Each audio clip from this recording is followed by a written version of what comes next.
Hi guys, ఈ మంత్లో release అయిన 2 సినిమాల గురించి ఇప్పుడు మనం తెలుసుకుందాం. ఈ 2 సినిమాల్లో కలెక్షన్ పరంగా అండ్ మౌత్ టాక్ పరంగా ఏ సినిమా హిట్ అయింది అనేది మీకు ఇన్ డీటెయిల్గా చెప్తాను. ఫస్ట్ దేవర 27వ తారీఖు రిలీజ్ అయింది. ఈ సినిమా నెగిటివ్ టాక్తోనే కంటిన్యూ అవుతూ బట్ కలెక్షన్ల పరంగా అయితే రికార్డులు సెట్ చేస్తుంది. అది దేనికంటే ఒక స్టార్ ఇమేజ్ ఉన్న హీరో అండ్ గ్లోబల్ స్టార్గా ఇమేజ్ తెచ్చుకున్న ఎన్టీఆర్ ఉండటం దీనికి ఒక కారణం అయితే, కొరటాల శివ ఇంతకుముందు అతను తీసిన ప్రీవియస్ మూవీస్ చాలా బాగుండటంతో ఆచార్య అనే సినిమా ఫెయిల్ అయినా సరే ఈ సినిమా మీద హోప్స్ పెట్టుకొని ఆడియన్స్ థియేటర్లకు వెళ్ళారు. కానీ ఈ సినిమా కలెక్షన్ పరంగా హిట్ అయిందేమో కానీ ఆడియన్స్ని డిసప్పాయింట్ చేసిందని చెప్పుకోవాలి.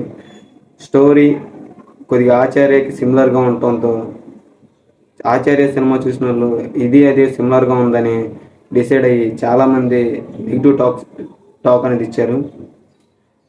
బట్ ఏదేమైనప్పటికీ అనిరుద్ బ్యాక్గ్రౌండ్ మ్యూజిక్, ఎన్టీఆర్ యాక్టింగ్తో ఈ సినిమాని చాలా మట్టికి నెట్టుకొచ్చి ఈ సినిమా హిట్ అయ్యే ఛాన్సెస్ ఎక్కువ ఉన్నాయంటే మెయిన్ అనిరుద్ అండ్ ఎన్టీఆర్ వీళ్ళ క్యాపబిలిటీతోనే ఈ సినిమాని పైకి లేపారు. అండ్ హీరోయిన్ ఉంది కానీ ఆమెకి పెద్ద ఇంపార్టెంట్ క్యారెక్టర్ అయితే కాదు. బట్ ఓకే, ఈ సినిమా ఈ ఇయర్లో హిట్ అయిందా లేదా అనేది నెక్స్ట్ మూవీ గురించి కూడా చెప్పిన తర్వాత చెప్తాను. నెక్స్ట్ సత్యం సుందరం డైరెక్ట్ చేసిన అతను ఇంతకుముందు 99 అనే సినిమా తీశాడు.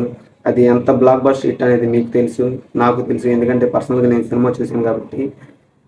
అతను తీసిన రెండో సినిమా సత్యం సుందరం. ఈ సినిమా అయితే story and background music and acting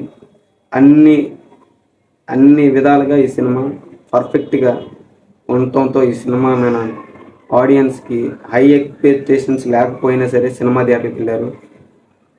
cinema mouth టాక్తోనే ఈ సినిమా చాలా ఇమేజ్ తెచ్చేసుకుంది. కలెక్షన్స్ కూడా పెరుగుతున్నాయి ఈ సినిమాకి. ఎందుకంటే ఈ సినిమాలో పాటలు లేవు, ఫైట్లు లేవు, రొమాన్స్ లేదు. దీంట్లో ఉందల్లా ఒక ఫ్యామిలీ ఎమోషన్స్తో కూడిన హై ఇంపాక్టెడ్ డ్రామా. అండ్ ఈ సినిమాలో కార్తీక్ అండ్ అరవింద్ స్వామి బాబా బామ్మర్దులు క్యారెక్టర్ చేశారు. స్టార్టింగ్ అండ్ ఎండింగ్ తీసేస్తే స్టోరీ మొత్తం నైట్ పూటే జరుగుద్ది. ఆ స్టోరీ కూడా చాలా ఇంటెన్సిటీతో ఉంటుంది, చాలా బాగుంటుంది కూడా స్టోరీ. అండ్ కామెడీ ఉంది, కామెడీ చాలా వరకు సక్సెస్ అయింది అనుకోవాలి సినిమాలో. అండ్ ఎమోషన్ పరంగా అయితే చెప్పవసరం లేదు, పీక్లో ఉంటుంది ఎమోషన్ అనేది.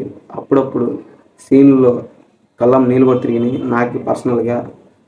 అండ్ అంటే మీరు అర్థం చేసుకోండి ఈ సినిమా అనేది ఎంత ఘనంగా ఎక్కింది అనేది. సింపుల్గా ఈ సినిమా గురించి చెప్పాలంటే ఫ్యామిలీ ఎమోషనల్ డ్రామా. మీరు దీంట్లో పాటలు అండ్ డ్యాన్స్ అండ్ రొమాన్స్ ఇలాంటి ఎక్స్పెక్ట్ చేయకుండా ఈ సినిమాకి వెళ్తే మీకు మెమరీ లాగా ఉండిపోద్ది. ఎందుకంటే ఈ స్టోరీ ప్రతి ఫ్యామిలీలో జరిగింది కాబట్టి యాజ్ ఈజీగా మీకు ఫ్యామిలీ స్టోరీ చూసినట్టు ఉంటుంది. అండ్ ఇప్పుడు ఈ దేవర సత్యం సుందరం సినిమాల్లో ఏది ఈ ఇయర్లో ఈ మంత్లో విన్ అయిందంటే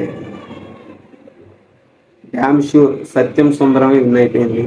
కలెక్షన్ల పరంగా తక్కువ రావచ్చేమో కానీ ఆడియన్స్ ఈ సినిమాని నెత్తిన పెట్టేసుకున్నారంటే. ఈ సినిమాకి రేటింగ్ కూడా 4.5 వచ్చింది రేటింగ్. దేవరాకి 3.2 వస్తే ఈ సినిమాకి 4.2 వచ్చింది సత్యం సుందరానికి. కలెక్షన్ల పరంగా దేవర హిట్ అయింది. అండ్ ఆడియన్స్ మౌత్ టాక్ వల్ల సత్యం సుందరం హిట్ అయింది.